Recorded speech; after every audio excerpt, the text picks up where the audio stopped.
ঈদে কি বাড়ি আসবি না? ঈদে বাড়ি আসবো কিনা বলতে পারছি না বাবা। তোমার অ্যাকাউন্টে টাকা পাঠিয়ে দিয়েছি। বাবা, আমার প্রমোশন হয়েছে, স্যালারিও বেড়েছে, পুরো 1 লাখ। আলহামদুলিল্লাহ। বাবা একটু লাইনে থাকো।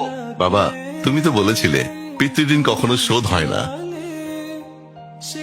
তুমি 26 বছরে আমার পিছনে যত টাকা খরচ করেছো, তুমি কি জানো আগামী 5 বছরে সেই টাকা তোমায় ফিরিয়ে দিতে পারবো? আমার এখন স্যালারি মাসে 1 লক্ষ টাকা বাবা। ও, এই কথা। তাহলে শোন, তোকে একটা গল্প বলি। বলো বাবা। তোর বয়স যখন 4, তখন আমার বেতন 3000 টাকা। 1200 টাকা ঘর ভাড়া দিয়ে 1800 টাকায় চলে সংসার। আমি আমার সাধ্যমতো সারা জীবন চেষ্টা করেছি তোর মাকে সুখী করতে, প্রতি ঈদে কোরবানি দিতে। তোকে যেবার প্রথম স্কুলে ভর্তি করালাম, সেবারই প্রথম আমরা আমাদের কোরবানি দিতে পারিনি। সে বছর তোর মাকেও কোনো উপহার দিতে পারিনি। তুই যখন ভার্সিটিতে উঠলি, আমাদের অবস্থা তখন মোটামুটি ভালো, কিন্তু খুব কষ্ট হয়ে গিয়েছিল যখন আমার ট্রান্সফার হয়। রোজ রোজ বাসে চড়ে, পায়ে হেঁটে, ঘামে ভিজে খুব দুর্বিষহ লাগছিল। একদিন শোরুম থেকে একটা বাইক দেখে আসলাম।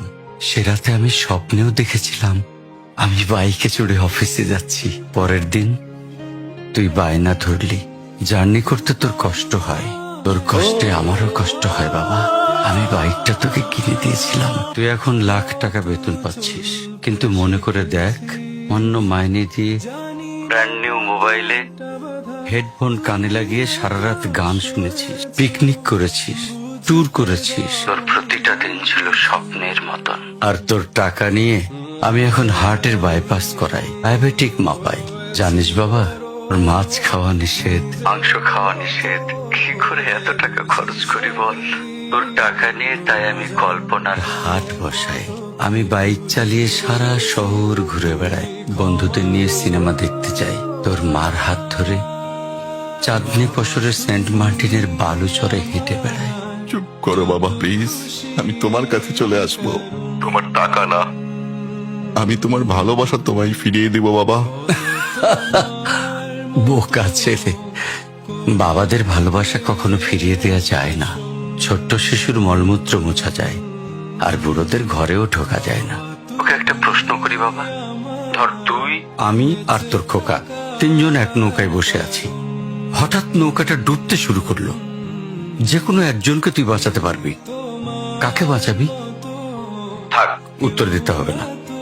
ছেলেরা বাবা হয়, বাবারা কখনো ছেলে হতে পারে না। পৃথিবীতে সবচেয়ে ভারী জিনিস কি জানিস? পিতার কাঁধে পুত্রের লাশ। আমি শুধু জায়নামাজে বসে একটা জিনিস চাই, আমার কবরের ঘরটায় যেন আমি আমার ছেলের কাঁধে চড়ে যাই। তাহলেই তুই একটা ঋণ শোধ করতে পারবি, তোকে কোলে নেয়ার ঋণ। বাবাদের ঋণ কোনোদিন শোধ করা যায় না।